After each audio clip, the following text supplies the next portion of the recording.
Hello everyone, in today's video I'll talk about Iliad's whispers and try to explain them for you as I've seen it in my eyes, and as I actually I did some research on them, and I think this is spoilers for the future expansion. So without further ado, let's get started. First one.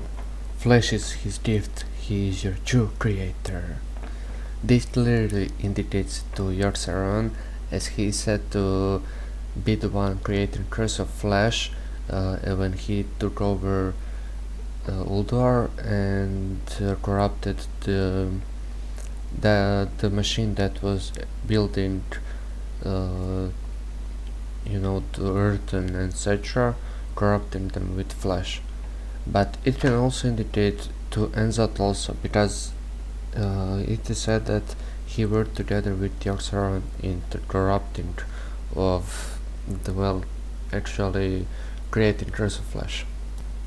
To find him, drown yourself in the Circle of Stars. Alright, so Circle of Stars is located in the Maelstrom. When you enter Deepholm and go up where the pillar that you needed to restore is located, you can actually see above you like a circle with the stars and tentacles, and that is perhaps Circle of Stars. And we can also merge this with her heart is a crater and we have filled it, which talks about Azeroth, and when you think about it, her crater is Melcher. So when you see Circle of Stars is there, it's clear that they have filled it with their tentacles and stuff. Plus it is also speculated that Nalat is located near Well of Eternity, aka the Maelstrom, where Enzat is imprisoned.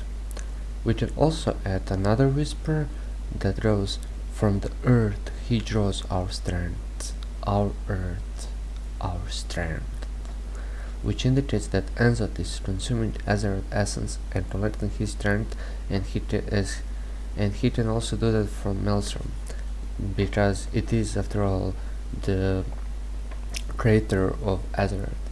So it is not possible to be wrong with these three whispers, because they are actually indicating the same spot if you think about it. The King of Diamond has been made upon. This is referring to Magni Bronzebeard, which told us to light it and collect 5 pillars of creations.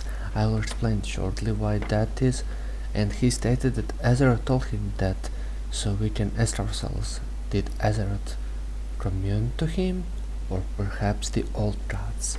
We don't know what kind of magic made him the Diamond King and actually frozen him in the Iron Forge in the first place. The Lord of Ravens will turn the key. I first thought that this referred to Odin, but it is clear that it actually refers to Khadgar. Like Khadgar has a raven form, he sent us on a quest to collect 5 pillars of the creation that are the key to opening of Enzat's prison, and they are currently in Tomb of Sargeras. Like, he was the one sending us to collect them, he was the one made us use them, but in doing so, did we actually help Enzat and the old gods to escape their prisons?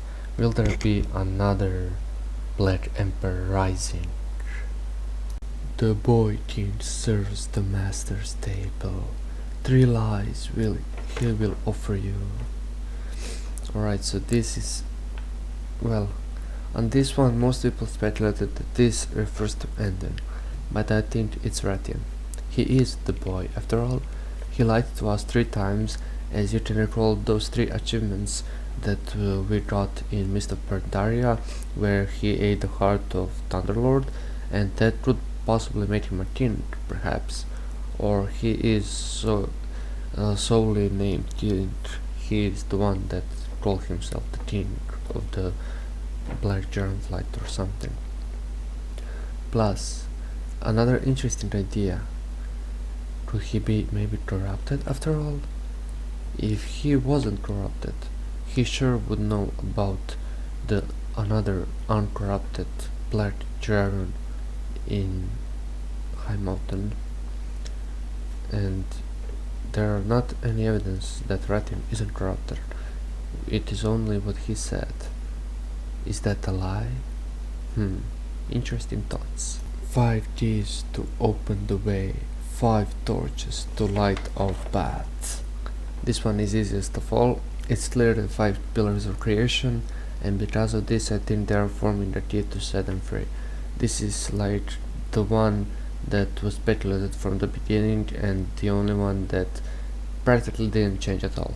So yeah. At the hour of her 3rd death, she will usher us in.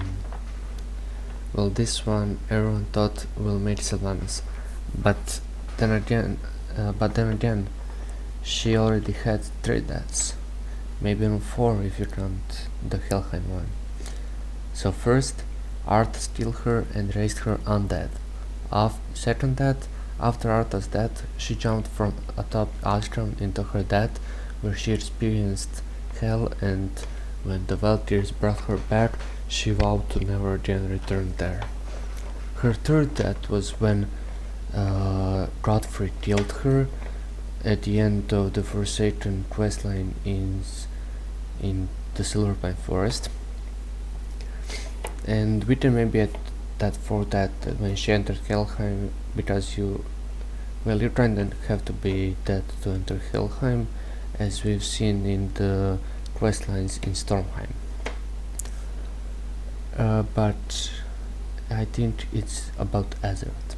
Her 1st death was Sundering, her 2nd death was Cataclysm, and I think her 3rd death is when Sageara speared Silitus.